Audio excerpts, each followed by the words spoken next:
Twitch streaming is a pretty unique industry. Playing games, hanging with friends, and having die-hard fans support you. But all good things have a dark side. Despite that, more people start streaming every single year, and 58% of kids want to be creators when they grow up. The reality is they grew up watching YouTube creators and streamers, and it's natural to them. So I want to know about the good, the bad, and the ugly of streaming and where the future of the industry is actually going. So let's find out together.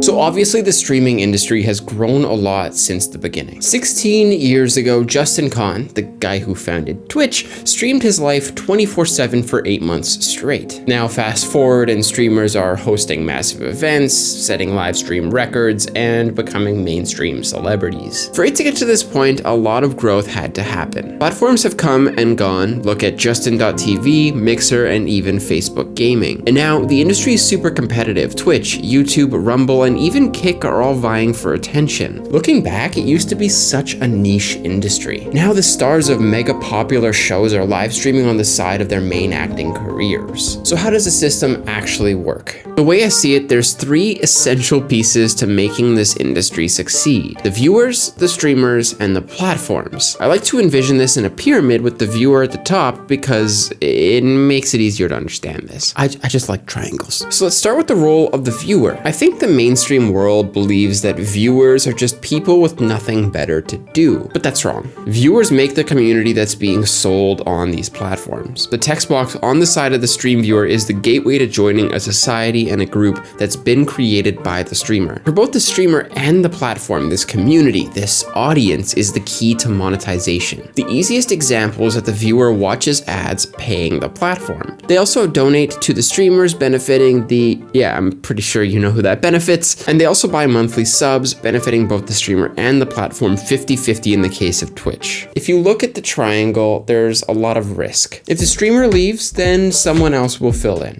If the platform leaves, then the streamer can find somewhere new. But if the viewer leaves, the entire thing falls apart. Which is where the other 2 roles come in. Let's start by talking about the streamers. The obvious role they play is in entertaining, but this is actually a much bigger role than you might think. Streamers are entertaining the viewers, playing games with friends, responding to chats and engaging with their audience, running ads for the platform to make money, showing ads to make themselves money, and also making sure that they don't say something wild because, that'll lose you your career. And that's just one piece of their relationship with the platform. Some streamers like Ludwig and Valkyrie, for example, signed exclusivity deals with their platform of choice, guaranteeing minimum hours they'll be live in exchange for money. One source said that Ludwig's YouTube contract was over $30 million.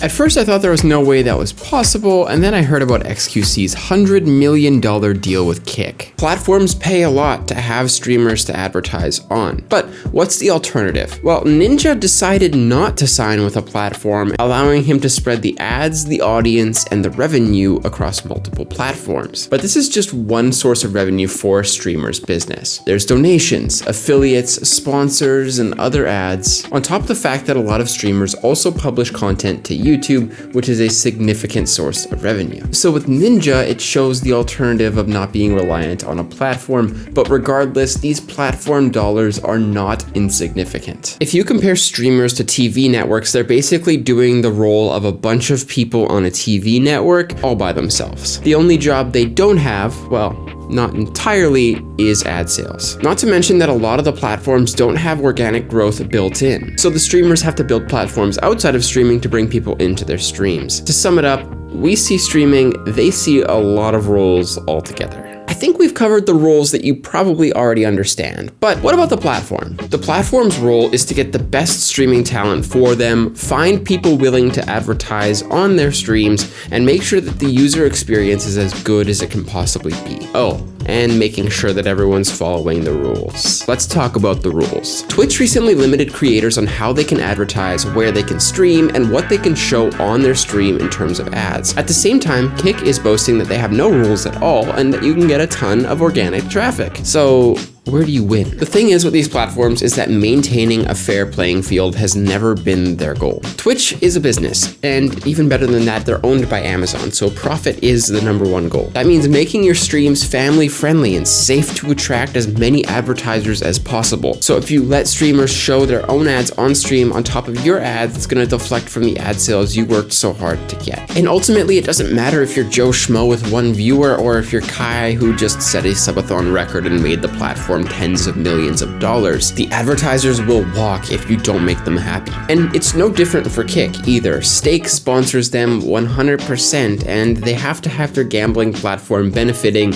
or they're gonna pull the plug. These platforms exist to sell something, and it's not the streams that you might think. So these contracts that the platforms are offering, they're just to help them make money in the long term and keep streamers sticking around. So this system has worked for a very long time. And the reason it works is because the barrier to entry for streamers is so low. In fact, 72% of streamers have never even made a penny from it. They do it because they love it. Because streamers want to live their dream, they'll do it no matter the reward. It's like a suspension of belief. It's out there and you're not sure if you can do it, but you try anyways. And the platforms can profit from you, whether you're making money or not. So streamers do it because they find it fun. Viewers will find something to watch no matter what, but because of those interests, the platforms are most definitely in control. Let's start by thinking about how many people actually want to be streamers. 52% of kids want to grow up and do some form of digital creation. As streaming has grown, it's become a more significant chunk of creators, and remember, 72% of creators never make a penny from it.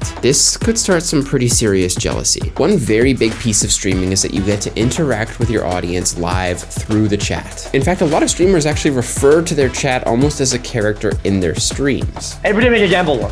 I go live and I end up turning the stream off and crying. But chats aren't always super supportive. I don't know where people draw the line. Live stream chats are literally the only thing like this in the world of content creation. No other format gives you that instant feedback and interaction. But what does this actually mean? If someone disagrees with you, you'll know about it right away. And more importantly, if someone wants to be very hateful, you'll see it mixed in with all the other comments. Comments are filtered in much the same way as they are here on YouTube, so a lot of the swearing and insults can be automatically removed. But whereas I like to read my comments for only about 20 minutes a day, streamers have to see it the whole time they're live. So imagine reading the comments for 40 hours a week. That would get pretty overwhelming. Whether it's good feedback or bad feedback, that can affect your mood quite a bit if you're not used to it. But chats can be a really huge part in making streaming pretty difficult. The other side of the constant access is the relationship you build with the streamer. With a creator who posts on YouTube once a week, me, you only get a small amount of time to spend with them. But if you watch a streamer who's maybe live for 40 hours a week, you spend more time with them than you do probably other people in your life. You develop a strong relationship with that streamer and build a connection that feels really important. Except for the fact that the streamer doesn't know you, no matter how involved you are. Just take a look at how the women in the streaming industry get treated. People feel as though they know these creators more than they actually do, which leads to stalking and actual crimes being committed because of the parasocial relationship that goes too far. Unfortunately, this is a byproduct of having your entire life online, and that's just one of the many downsides. Large streamers have contracts with platforms that require them to stream a minimum amount of hours every single month. In some cases, this can be up to 160 to 200 hours a month, which is the same as or more than a full-time job. But this is only one piece of the content creation business. There are other pieces like brainstorming, meetings, emailing, creating for platforms like YouTube, and so much more. So a lot of streamers spend nearly every waking hour creating and working. That's why this can be somewhat unsustainable for the long term for the streamers. But this is how the industry works. Even if you're not a big creator making money from ads and sponsorships, the more time you're live, the more money you can make from subs and donations. This is where the concept of a subathon even came along. Basically, creators will live stream for more time based on the amount of new subs they get on Twitch. Ludwig had the record for the highest earning subathon after streaming for a month straight in 2021, but a few months back, Kai broke that record. Apparently, he made up to $2 million from being live for 31 days, and I would argue that that this made his brand pretty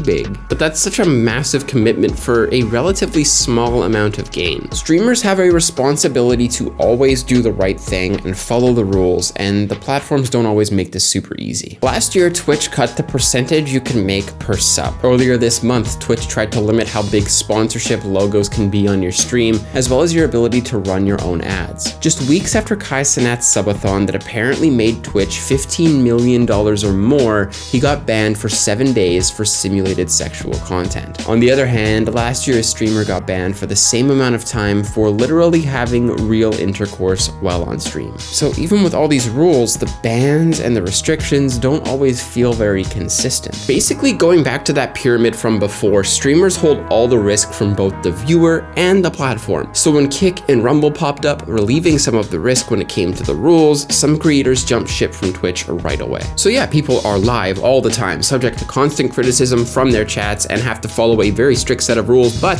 there's more. We've all heard of swatting by now, right? This is where people fake a call to the police claiming that someone living where the streamer lives has done something so bad that it requires a SWAT response. This can be incredibly dangerous and has literally gotten people killed before. So if you combine all of this stuff, it definitely shows a bit of a different picture when it comes to being a streamer. But with all that being said, it's not all bad. This could still be a viable career if you really love it. I think the best way to frame this is to look at who streamers spend their time with. Streamers have a lot of challenges in what they do, and the only people that really understand it are other streamers, and that's why they spend so much time together. Now, I know quite a few YouTube creators, and yes, they spend a lot of time working. Yes, they spend a lot of time talking about creating, but there's always a separation between work and your personal life, and YouTube allows you to have that. Streamers have a lot of challenges in what they do, and the only people that really understand it are other streamers, and that's why they spend so much time together. No one else really gets it. So you need to ask yourself a few questions to see if this lifestyle is actually something you're cut out for. First, can you handle the amount of time you have to be live in order to be successful with streaming?